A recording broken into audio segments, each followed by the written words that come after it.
Comme nous le savons, les musées, restaurants et autres activités à l'étranger sont des plus prisés et d'un niveau souvent reconnu et salué par les touristes du monde entier. Mais l'activité la plus appréciée des Israéliens est depuis toujours le shopping. Une grosse partie du budget vacances des Israéliens est destinée aux achats. Ces derniers seront bien moins coûteux, bien meilleur marché, loin de chez nous qu'ici en Israël, pour les mêmes marques. Nous vérifions les choses qui nous intéressent et finalement nous faisons la majeure partie du temps des achats à l'étranger. Les différences de prix sont vraiment importantes et tout y est vraiment moins cher qu'en Israël. Nous partons toujours faire nos achats loin d'ici. Nous n'achetons rien en Israël.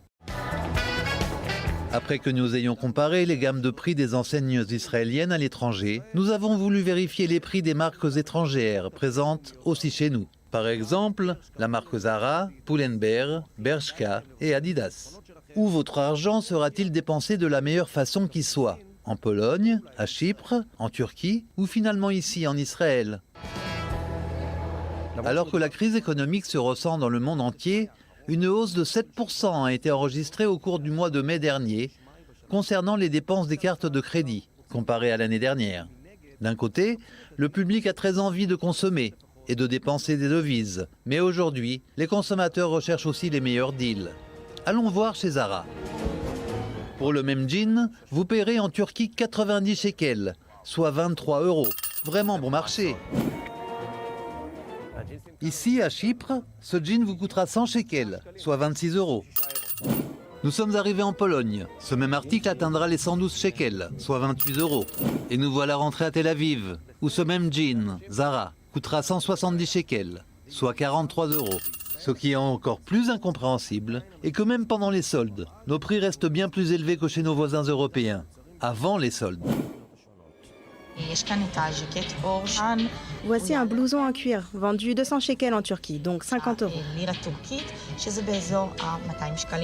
Le voici en Pologne, à 215 shekels, 28 €. Ici, son prix est de 240 shekels, soit 60 €. J'ai vu cet article la semaine dernière à Tel Aviv à 330 shekels, donc à 83 €. Et le blouson qu'a vu Yael la semaine passée n'est plus disponible en magasin. Mais sur le site de la marque espagnole, il coûte 329 shekels, soit le même prix qu'en magasin. Nous comparons souvent les prix de Zara en Israël et à l'étranger. Les différences de prix sont énormes. Et ce n'est pas un phénomène nouveau, particulièrement dans le secteur de la mode et du prêt-à-porter. En tant qu'Israéliens, nous payons notre jean 91% plus cher que le consommateur turc. Pour les blousons pour femmes, 65% en moyenne. Il est vraiment difficile d'accepter cette situation et le fait que nous devions payer tellement plus que tous les autres. Voyons maintenant chez Adidas.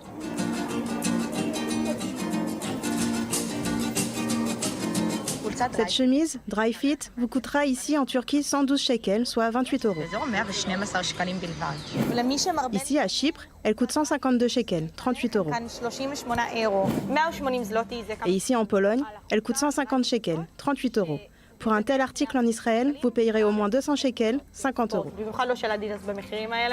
Résultat, nous payerons en Israël en moyenne 70% de plus chez Adidas Israël qu'ailleurs dans le monde.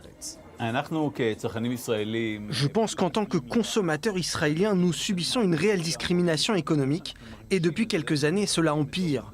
C'est la raison pour laquelle nous voyons de plus en plus d'Israéliens qui refusent cette situation et qui achètent à l'étranger pour faire de vraies économies, puisque les différences de prix sont réelles et très importantes. C'est une situation complètement absurde.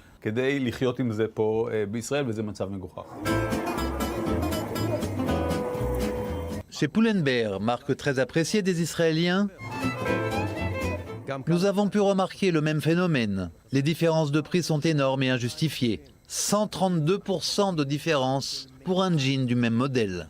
Et pour Bershka, la différence est tout simplement très souvent du simple au double.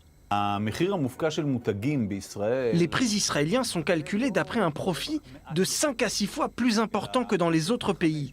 Et là, ça se rapproche carrément du vol manifeste. Ce qui se passe ici n'est pas normal. C'est même carrément inacceptable.